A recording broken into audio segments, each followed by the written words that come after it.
नमस्कार। सुबह 8 बजे के समाचारों में आपका स्वागत है। मैं हूं अनिल त्रिपाठी। सबसे पहले नजर डालते हैं इस बुलेटिन की हेडलाइंस पर।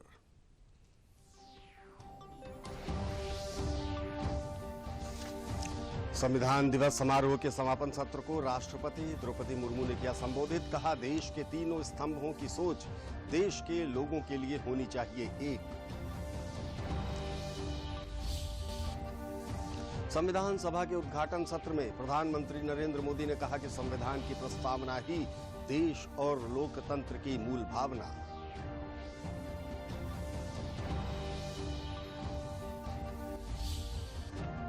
गुजरात में मुख्यमंत्री योगी आदित्यनाथ ने चुनावी रैली को किया संबोधित। कहा, गुजरात की जनता का भरोसा भाजपा में, फिर बनेगी भाजपा सरकार।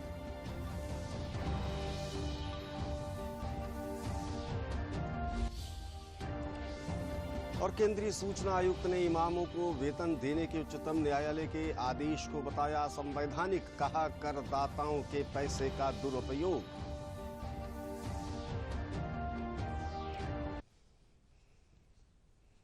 दूरदर्शन समाचारों में आपका स्वागत है। अब इस बुलेटिन के समाचार विस्तार से। राष्ट्रपति द्रौपदी मुर्मू ने कल संविधान दिवस समारोह के समापन सत्र को संबोधित किया। इस अवसर पर राष्ट्रपति ने कहा कि हमारे संविधान ने संविधान का मसौदा बनाने में कई देशों को प्रेरित किया।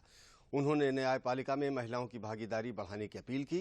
राष्ट्रपति ने कहा कि देश के तीनों स्तंभ विधायिका, कार्यपालिका और न्यायपालिका की सोच देश और लोगों के लिए एक होनी चाहिए। तीनों को एक साथ मिलकर काम करना चाहिए।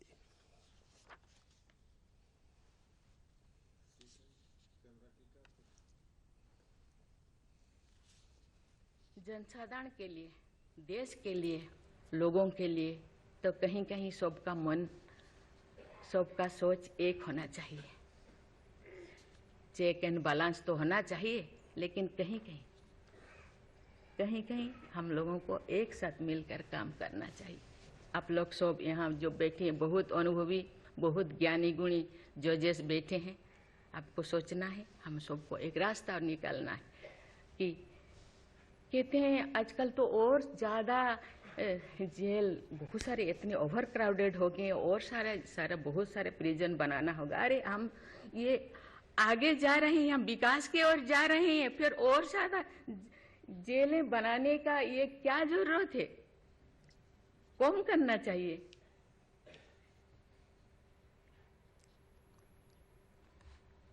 मैं सब आपके ऊपर छोड़ रही हूँ। यहाँ लॉ मिनिस्टर है और आप सब जो जैसे मैं अपने बात को अधूरा रखी, बाकी जो नहीं बोल रही हूँ वो चीज को आप समझिए।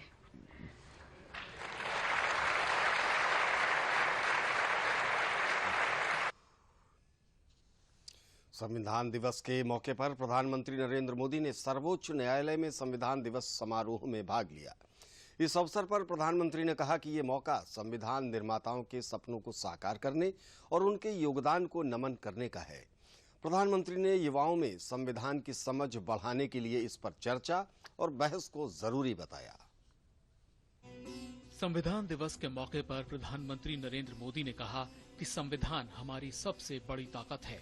उन्होंने भारत को लोकतंत्र की जननी बताते हुए कहा कि संविधान की उद्देशिका में कही गई बातें केवल शब्द नहीं है।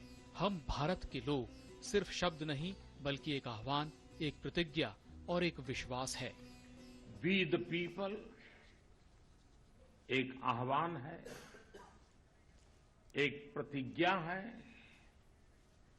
एक विश्वास है। संविधान में लिखी ये भावना उस भारत की मूल भावना है जो दुनिया में लोकतंत्र की जननी रहा है, मदर ऑफ डेमोक्रेसी रहा है। यही भावना हमें वैशाली के गणराज्य में भी दिखती है, वेद की ऋचाओं में भी दिखती है। संविधान दिवस पर सुप्रीम कोर्ट द्वारा आयोजित कार्यक्रम में पीएम ने justice clock, just IAS mobile app 2.0, digital court और S3WAAS वेबसाइट्स का शुभारंभ किया।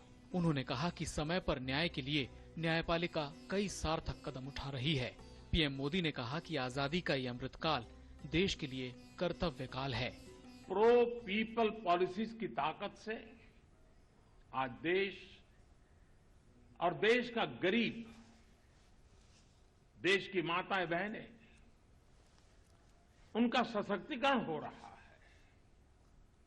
सामान्य मानवीय के लिए आज कानूनों को सरल बनाया जा रहा है। टाइमली जस्टिस के लिए हमारी जुडिशरी भी लगातार कई सार्थक कदम उठा रही है। आजादी का यह अमृत काल देश के लिए कर्तव्य काल है। प्रधानमंत्री ने आज ही के दिन 2008 में मुंबई आतंकी हमले में मारे गए लोगों को नमन भी किया। संविधान दिवस के मौके पर भारत के प्रधान न्यायाधीश DY चंद्रचूड़ ने कहा कि न्याय तक सबकी पहुंच सुनिश्चित करना अब भी एक बड़ी चुनौती है। In a nation as large, diverse and graded as ours, the paramount challenge that the judiciary as an institution faces is to ensure that the justice delivery system is accessible to everyone. Challenges require dedicated actions. The Indian judiciary has been adopting several measures of institutional reforms with a single objective, and I borrow the celebrated phrase of American civil rights activist Dr. Martin Luther King Jr. to describe it, to bend the arc of the moral universe towards justice. कानून मंत्री किरेन रिजिजू ने कहा कि आम लोगों की सुविधा के लिए कानून की जानकारी और अदालती कामकाज में स्थानीय भाषाओं को बढ़ावा दिए जाने की जरूरत है। इस विषय पर कानून मंत्रालय और बार काउंसिल ऑफ इंडिया मिलकर काम भी कर रहे हैं। Once the medium and mode of legal education starts using the regional languages, it would pave the way of creating a local language ecosystem under which the entire judicial system would operate. 26 नवंबर 1949 में संविधान सभा ने भारत के संविधान को अपनाया था। 2015 से इस दिन को संविधान दिवस के तौर पर मनाया जाता है। विकास सारथी, DD न्यूज, दिल्ली। कानपुर देहात में संविधान दिवस पर विभिन्न स्थानों पर कार्यक्रम आयोजित किए गए। जिला एवं सत्र न्यायाधीश लाल चंद्र गुप्ता की अध्यक्षता में संविधान दिवस मनाया गया। जिला जज ने सभी न्यायिक पदाधिकारियों को भारतीय संविधान की प्रस्तावना का हिंदी में पाठ कराया। इस अवसर पर जिला जज ने कहा कि स्वतंत्र भारत में 26 नवंबर 1949 को भारतीय संविधान को अपनाया गया। 26 जनवरी 1950 को इसे संपूर्ण देश में लागू किया गया था। 2015 में राष्ट्र के केंद्रीय सामाजिक न्याय मंत्री ने नागरिकों के बीच संवैधानिक मूल्यों को बढ़ावा देने के उद्देश्य से 26 नवंबर के दिन संविधान दिवस के रूप में मनाने के केंद्र के फैसले को अधिसूचित किया। तब से हम इस दिन को प्रतिवर्ष संविधान दिवस के रूप में मनाते हैं। इस मौके पर कलेक्ट्रेट सभागार में जिलाधिकारी नेहा जैन ने अधिकारियों व कर्मचारियों को संविधान के मौलिक कर्तव्यों की शपथ व संविधान की प्रस्तावना का पाठन कराया। नागरिकों को संवैधानिक कर्तव्य दिए गए हैं अनुच्छेद 51A में, जिनका संबोधन किया गया है संविधान में। उस कर्तव्यों के प्रति लोग सजग रहें, जागरूक रहें, सदैव उसका अनुपालन करें ताकि राष्ट्रीय एकता अखंडता को मजबूती से जो है बनाए रखा जा सके।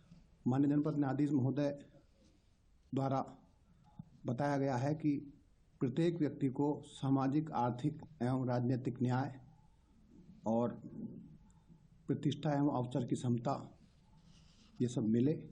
इस सब के जागरूकता के लिए माननीय जनपद न्यायाधीश महोदय ने दिशा निर्देश दिए हैं। 26 नवंबर को हम लोग ने संविधान को अडॉप्ट किया था 1949 में, और आज हम लोग उसको याद कर रहे हैं। संविधान में जो प्रिंसिपल्स दिए गए हैं उनको हम लोग किस प्रकार से आत्मसात करें, उसके लिए आज हम लोग ने जो प्रियम्बल है, जो उद्देशिका है संविधान की, उसको सभी अधिकारियों ने दोहराया और संविधान पे, उसके नैतिक मूल्यों पे एक चर्चा करी है। और इसी प्रकार से आज हम लोग ने ये भी डिसाइड किया कि कलेक्ट्रेट का एक हॉल को हम लोग कॉन्स्टिट्यूशन हॉल के तरह से रिफ्रेम करेंगे। ये हमारा आज का संविधान दिवस पर कल मऊ में आजादी के अमृत महोत्सव के अंतर्गत केंद्रीय संचार ब्यूरो के क्षेत्रीय कार्यालय द्वारा फतेहगढ़ के दुर्गा नारायण महाविद्यालय में एक कार्यक्रम का आयोजन किया गया, जिसका शुभारंभ नगर मजिस्ट्रेट दीपाली भार्गव ने किया। उन्होंने कार्यक्रम में उपस्थित लोगों को संविधान की शपथ दिलाई। इस अवसर पर मुख्य अतिथि सिविल जज सीनियर डिवीजन सुमित प्रेमी ने कहा कि भारतीय संविधान नए कानूनों का मार्गदर्शक होता है। जिला विधिक सेवा प्राधिकरण के सचिव जज शिवम कुमार ने कहा कि देशवासियों को पता होना चाहिए कि संविधान का निर्माण क्यों किया गया।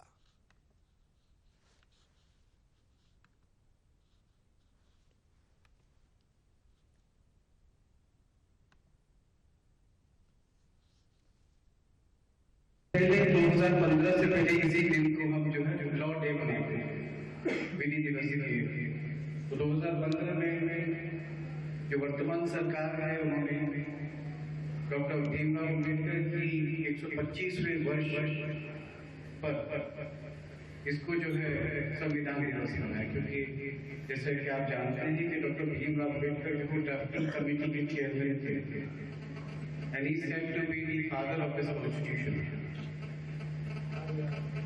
तमाम चीजें लोग पढ़कर आए होंगे, बच्चे जानते होंगे, सब लोग जानना चाहिए थोड़ा विशेषकर, और क्योंकि जो बच्चे बच्चियां यहाँ मौजूद हैं वो इस देश का भविष्य है,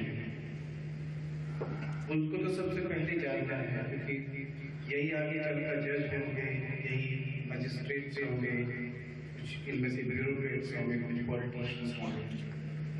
जिला विधिक सेवा प्राधिकरण एवं सूचना प्रसारण मंत्रालय के सहयोग से एक कार्यक्रम यहाँ आयोजित किया गया, जिसमें बच्चों, स्कूल के बच्चों और तमाम पदाधिकारी जो अलग अलग विभागों से यहाँ सम्मिलित हुए।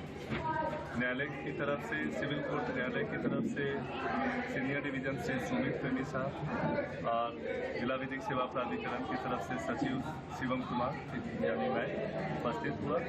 इस दौरान बच्चों को संविधान दिवस एवं बाबा भीमराव अम्बेडकर साहब की जयंती के संबंध में बताया गया। उनको ये अवगत कराया गया कि ये संविधान के निर्माण में क्या महत्वपूर्ण तथ्य हुए थे एवं पूरे देश में संविधान की क्या महत्ता है, उनके प्रावधानों को कैसे लागू किया जाता है। गोंडा में संविधान दिवस को संविधान महोत्सव के रूप में मनाया गया। इस अवसर पर संविधान कथा विषय पर विशेष संगोष्ठी का आयोजन भी किया गया, जिसमें लोगों को संविधान की शपथ दिलाई गई। संगोष्ठी में कई विद्वानों ने संविधान प्रदत्त अधिकारों की विस्तार से जानकारी दी। कार्यक्रम की अध्यक्षता पूर्व प्रधान मुख्य आयकर आयुक्त गिरीश नारायण पांडे ने की। उन्होंने संविधान पर विस्तार से प्रकाश डाला। संविधान दिवस पर गुरु नानक चौराहे तक तिरंगा यात्रा भी निकाली गई। महाविद्यालय में आयोजित कार्यक्रम में संविधान के मूल प्रति का एक सेल्फी पॉइंट भी बनाया गया था। 26 नवंबर को संविधान दिवस मनाया जा रहा है। सभी विद्यालयों में भी शपथ ग्रहण का समारोह किया गया है। आज यहाँ LBS कॉलेज में एक विशेष रैली का आयोजन किया गया है, तिरंगा रैली थी, जिसका समापन विद्यालय में किया गया। यहाँ पर संगोष्ठी का आयोजन किया गया, जिसमें संविधान के ऊपर विशेष रूप से व्याख्यान किया गया। संविधान के जो एक्सपर्ट लोग हैं उनको बुलाया गया और व्याख्यान कराया जा रहा है। इसमें बच्चों द्वारा भी प्रतिभाग किया जा रहा है और एक यहाँ बहुत ही अद्भुत एक जो संविधान की हमारी कुछ ही ओरिजिनल मूल प्रतियां हैं, उनमें से एक का यहाँ प्रतिस्थापन किया गया है। प्रधानमंत्री नरेंद्र मोदी आज अपने मासिक कार्यक्रम मन की बात की 95वीं कड़ी का संबोधन करेंगे। दिन में 11 बजे इसका प्रसारण आकाशवाणी और दूरदर्शन के सभी केंद्रों से किया जाएगा।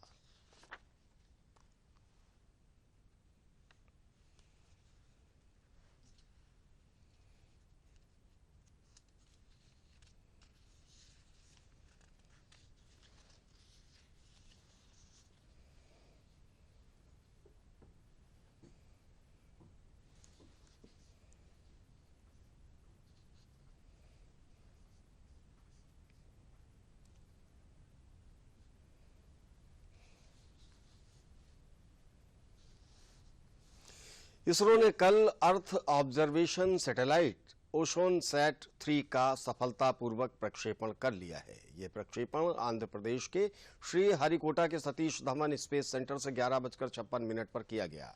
सैटेलाइट ओशननेट 3 को धरती से 743 किलोमीटर दूर ऑर्बिट में स्थापित किया गया। साथ ही आंध्र प्रदेश के श्रीहरिकोटा के सतीश धवन अंतरिक्ष केंद्र से 8 नैनो उपग्रहों को भी लॉन्च किया गया। प्रधानमंत्री नरेंद्र मोदी ने PSLV C-54 के सफल प्रक्षेपण मिशन पर इसरो को बधाई दी है।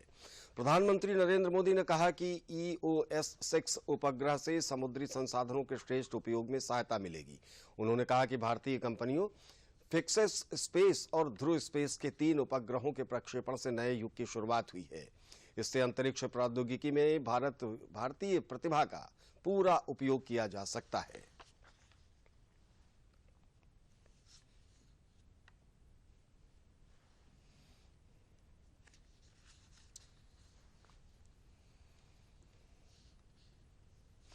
भारत औपचारिक रूप से G20 की अध्यक्षता ग्रहण करेगा। इस परिप्रेक्ष्य में अंडमान निकोबार द्वीप समूह के स्वराज द्वीप में चल रही G20 देशों के मिशन प्रमुखों और राजनयिकों की बैठक महत्वपूर्ण हो जाती है। जहां भारत अपनी अध्यक्षता में G20 का क्या हो फोकस, इस पर सहमति तैयार करने का प्रयास कर रहा है, ताकि भारत की अध्यक्षता में G20 आपसी समन्वय, समावेशी प्रयासों के वैश्विक कल्याण के लिए काम कर सके। दिसंबर को औपचारिक रूप से G20 की अध्यक्षता संभालने से कुछ दिन पहले शनिवार को अंडमान और निकोबार द्वीप समूह का स्वराज द्वीप G20 देशों के मिशन प्रमुखों और राजनयिकों की बैठक का गवाह बना। बैठक का आयोजन भारत के G20 में मुख्य फोकस को उजागर करने के लिए किया गया। भारत चाहता है कि उसकी अध्यक्षता समावेशी और कार्य उन्मुख हो।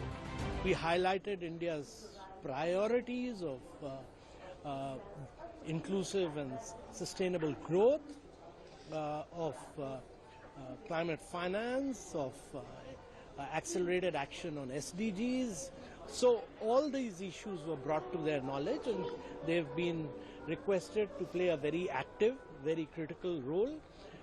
They will been told that India wants its presidency, as the Prime Minister has said, to be very inclusive, to be reform-oriented, to be action-oriented. We will be very decisive, and we want all the countries to partner us in this process. G20 की अध्यक्षता से पूर्व इस बैठक में भारत के शेरपा अमिताभ कांत ने भारत की वृद्धि, विकास की कहानी और किस तरह से भारत अपनी अध्यक्षता को महत्वाकांक्षी, कार्य उन्मुख और निर्णायक बनाने की योजना बना रहा है, इसकी रूपरेखा पेश की। कांत ने अंतर्राष्ट्रीय संगठनों के प्रतिनिधिमंडलों से अपने देश के राजदूतों के रूप में नहीं, बल्कि भारत के राजदूतों के रूप में कार्य करने का आग्रह किया, ताकि वे नीतिगत एजेंडे पर आम सहमति बनाने में सक्षम हो सकें। All the 43 ambassadors are here in Andaman. We had made a presentation to them on all the working groups, on what India's priorities are, and we've requested them that they must act not as the ambassador of their country, but they should also act as our ambassadors to ensure that their ministers, their Sherpas, their participation is full. They should come prepared because our issue notes have been circulated. They should be fully interacting with us so that we are able to arrive at a consensus. G20 में भारत के मुख्य समन्वयक हर्षवर्धन श्रृंगला ने बैठक में कहा कि भारत ने सदस्य देशों के बीच समन्वय का आह्वान किया, ताकि उसकी अध्यक्षता को सफल बनाया जा सके। G20 Sherpa gave a very detailed overview of not only our country's, I would say, main achievements in the socio-economic area, but how we intend to use our platforms to take the G20 agenda forward. And of course, on my side, I also presented organizationally what are the preparations for our G20 presidency, how we propose to approach many of the important issues, and how we want the support and cooperation of G20 countries and the embassies which are in India in making sure that our presidency is a successful one. Indonesia के राष्ट्रपति Joko Widodo ने 16 नवंबर को प्रधानमंत्री नरेंद्र मोदी को भारत में G20 की अध्यक्षता के प्रतीकात्मक हस्तांतरण में गैवल सौंपा था। गुजरात विधानसभा चुनाव में भाजपा के प्रचार अभियान के तहत कल उत्तर प्रदेश के मुख्यमंत्री योगी आदित्यनाथ ने चुनावी रैली को संबोधित किया। योगी आदित्यनाथ ने गुजरात के जिला गीर के सोमनाथ विधानसभा क्षेत्र में रैली को संबोधित करते हुए कांग्रेस पर जमकर हमला बोला। उन्होंने कहा कि गुजरात की जनता एक बार फिर भाजपा सरकार की विकास, सुशासन और राष्ट्रवाद की नीतियों पर भरोसा जताएगी। इस मौके पर उन्होंने आम आदमी पार्टी पर भी जमकर चुनावी प्रहार किया। प्रधानमंत्री मोदी जी के मार्गदर्शन में, उनके नेतृत्व में भारत के विरासत का सम्मान हो रहा है। भारत के इस विरासत को एक नई ऊंचाइयां प्रदान करने का कार्य हो रहा है और साथ साथ विरासत के सम्मान के साथ ही भारत के उन सभी हुतात्माओं को, अमर शहीदों को, जिन्होंने देश की आजादी के लिए अपना सर्वस्व न्यौछावर किया था, उनके प्रति भी पूरे भारतवासी कृतज्ञता ज्ञापित कर रहे हैं। और इस अवसर पर भगवान सोमनाथ के इस मंदिर की उस कालखंड में रक्षा करते हुए शहीद हुए वीर हमीर जी गोहिल को मैं कोटि कोटि नमन करता हूं। ये जो आम आदमी पार्टी का नमूना आया है ना यहां दिल्ली से, यह तो आतंकवाद का सच्चा हितैषी है। अयोध्या में राम मंदिर का विरोध करता है और जब भारत की सेना पाकिस्तान के अंदर जाकर के सर्जिकल स्ट्राइक करती है तब भारत के सैनिकों से कहता, बहादुर जवानों से कहता, इसका प्रमाण क्या है? बहादुर जवानों से प्रमाण मांगा जाता है। पाकिस्तान चिल्ला रहा है कि हमारी कमर तोड़ दी है भारत के जवानों ने, लेकिन आम आदमी पार्टी को इसका भी प्रमाण चाहिए होता है। भाइयों बहनों, आतंकवाद और भ्रष्टाचार इनके जीन्स का हिस्सा है।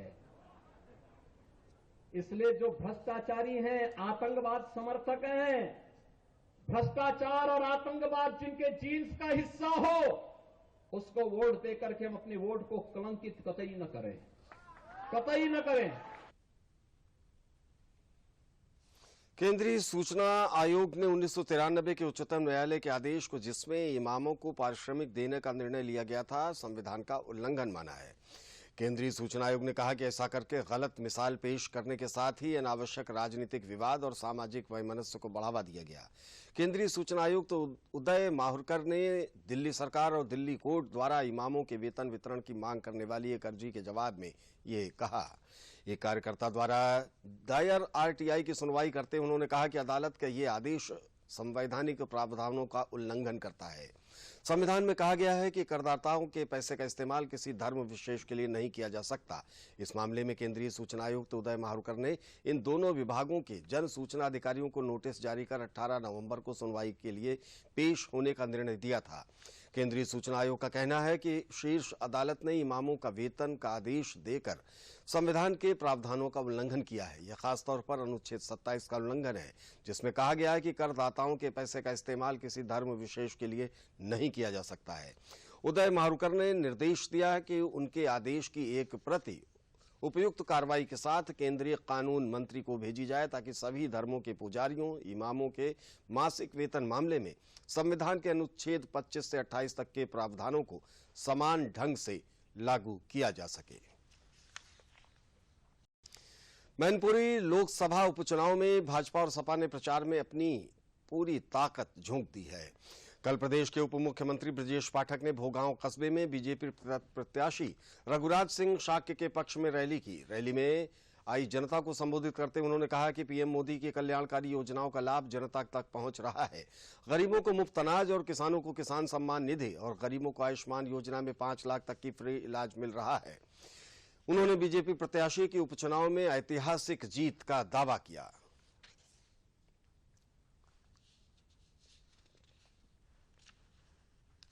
मैनपुरी लोकसभा क्षेत्र के सभी विधानसभा क्षेत्रों में बंटवारे के बाद, जनता से संपर्क के बाद मैंने देखा है जाति धर्म संप्रदाय से ऊपर उठ करके लोग बीजेपी को वोट दे रहे हैं, आदरणीय मोदी जी को आशीर्वाद दे रहे हैं। आदरणीय प्रधानमंत्री जी की, मोदी जी की जन कल्याण नीतियां जन जन तक पहुंची हैं। लोगों का भरोसा बीजेपी पर बढ़ा है। आदरणीय योगी जी के डायनाडर की सराहना सब लोग कर रहे हैं। इसलिए मैं मैनपुरी के नौजवानों से, बुजुर्गों से, माताओं बहनों से कहना चाहता हूँ, सब बातें भूल करके केवल मैनपुरी के सम्मान की रक्षा के लिए सभी लोग इकट्ठा होकर के कमल के आगे बटन दबाकर रघुराज शाक्य को प्रचंड बहुमत।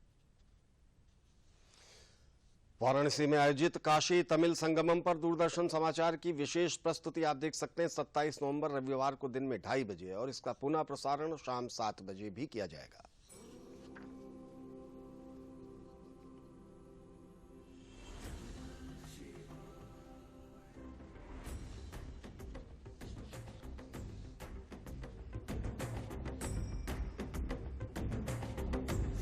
काशील तमिल संगमम अपने आप में विशेष है, अद्वितीय है।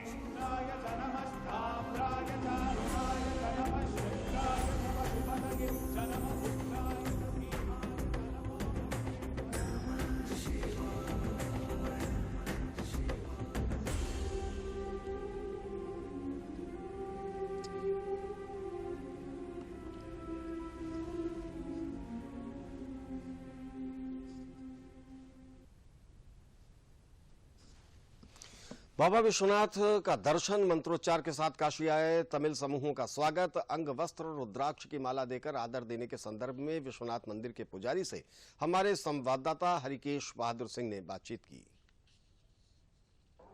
चौथा समूह आ चुका है बाबा विश्वनाथ के दरबार में काशी तमिल संगमम का। हमारे साथ हैं कार्तिक जी, जो कि तमिलनाडु के इस समूह के एक सहभागी हैं। आप आए, दर्शन किया आपने, यात्रा की, किस तरह का महसूस कर रहे हैं काशी तमिल संगमम में? हमने जो ट्रेन में आने के समय ऐसा देखा है कि हर जंक्शन में, जैसा आप आंध्र प्रदेश देख लो, महाराष्ट्र देख लेना, उत्तर प्रदेश, मध्य प्रदेश, जिस जगह पे है ना, हमको इतना अच्छा से स्वागत किया है। सब लोग रात को 10 बजे 1 बजे आके सारा लोग हमको स्वागत किए हैं। और हमको ये लगा है कि जो मोदी जी का एक ही भारत श्रेष्ठ भारत, सबका संप्रदाय और सबका जो कलाचार सबको एक ही होना चाहिए। इसलिए हमने ट्रेन में 2 दिन हमने ट्रेन में आने के समय हमको इतना अच्छा लगा कि इतना अच्छा स्वागत किया है। और काशी तमिल संगमम जो मोदी जी का जो सपना है, वो सब लोग हमारे साथ जो आए हैं उनको बहुत अच्छा लगे थे, बहुत अच्छा लगे थे। ऐसा उन्होंने कभी, इतना जो उम्र के लोग हैं, कभी अपना जिंदगी में ऐसा जो स्वागत नहीं किया है, इसका अनुभव नहीं किया है। हम ये मोदी जी के लिए जो उन्होंने जो ये किया है काशी तमिल संगमम, हमने बहुत खुश है। कन्याकुमारी से काशी तक बहुत सारे लोग आए हैं, तमिलनाडु से विभिन्न जो जगह से ये लोग आए। यूपी के अति पिछड़े जनपदों में शुमार सिद्धार्थनगर जिले के एक सरकारी स्कूल में अंतरिक्ष प्रयोगशाला स्थापित की गई है। देश के ग्रामीण क्षेत्र के सरकारी स्कूल में निर्मित होने वाली ये पहली स्पेस लैब है। इस लैब को स्थापित कराया है ग्राम प्रधान दिलीप त्रिपाठी ने, जिन्होंने व्योमिका स्पेस एकेडमी के सहयोग से यह लैब स्थापित की है। हसुडी औसनापुर के सरकारी स्कूल में अंतरिक्ष प्रयोगशाला स्थापित होने से बच्चे खासे उत्साहित हैं। जिले के सरकारी स्कूलों के विद्यार्थी यहां स्पेस की जानकारी ले रहे हैं, जिन्हें व्योमिका स्पेस अकादमी के ट्रेनर स्पेस के बारे में जानकारी दे रहे हैं, साथ ही ड्रोन उड़ाने और एयरक्राफ्ट के बारे में भी बता रहे हैं। व्योमिका स्पेस अकादमी इसरो से संबद्ध है। इस विद्यालय से लोगों ने ये सब देखा ही नहीं था, हम सब पहली बार देख रहे हैं। सिर्फ हम लोग सौर मंडल ही जानते थे, उससे आगे हम लोग ये जब लैब बना तब जान पाए इसके आगे। एक ही सर जो रॉकेट्स होते हैं वो सैटेलाइट को अंतरिक्ष में ले जाने का काम करते हैं, जिससे ये हमारा आईफोन जो है ये सब चलता है। सूचना इसी से सब मिलती है, मौसम की जानकारी। बच्चे जैसे अभी तक अपना चैप्टर्स में 8वीं क्लास तक के बच्चे हैं यहाँ पे सारे, तो अभी तक वो सौर मंडल के बारे में सिर्फ किताबों में पढ़ रहे थे। तो अभी तक जो उनको चंद्रमा या फिर जो सूर्य देख रहे थे वो किताबों में सिर्फ एक पेपर पे दिख रहा था उनको। तो यहाँ पे हमने टेलीस्कोप्स लगाए हैं तरीके के, जिसकी मदद से वो सूर्य किताबों में ना देख के असल जिंदगी में देख सकते हैं कि सूर्य कैसा दिखता है। या चंद्रमा जो है यहाँ पे बच्चों ने हमने दिखाया, तो कई बच्चों को था कि जब दूर से देखते हैं चंद्रमा तो उनका ये था कि सिर्फ लकीरें दिखती हैं हल्की फुल्की, ज्यादा क्लियर पिक्चर नहीं दिखता है। अब जब टेलीस्कोप की मदद से वो जो एक छोटे से जो टेलीस्कोप है, इसमें एक छोटा सा आईपीस आपका, तो जब उसे वो पूरी दुनिया देख सकता है आज की डेट में। यहाँ तो 8वीं क्लास का बच्चा जब उसकी किताबों की बाहर की जो दुनिया वो देख रहा है, तो उसको समझ में आ रहा है कि सिर्फ किताबों में ही इसका पूरा सिलेबस समाप्त नहीं होता है। उसके अलावा जो बाहर जो दूसरे ग्रह हैं, जो जैसे इंसान जो है मंगल ग्रह पे जाने की कोशिश कर रहा है, तो हम चाहते हैं कि बच्चे एटलीस्ट अपने गांव से बाहर की जो सोच है उसको डेवलप कर पाएं, जो किताबों की बाहर की जो सोच है उसको डेवलप। इसी के साथ हमारा ये समाचार बुलेटिन यहीं पर समाप्त हुआ। मुझे दीजिए अनुमति। नमस्कार।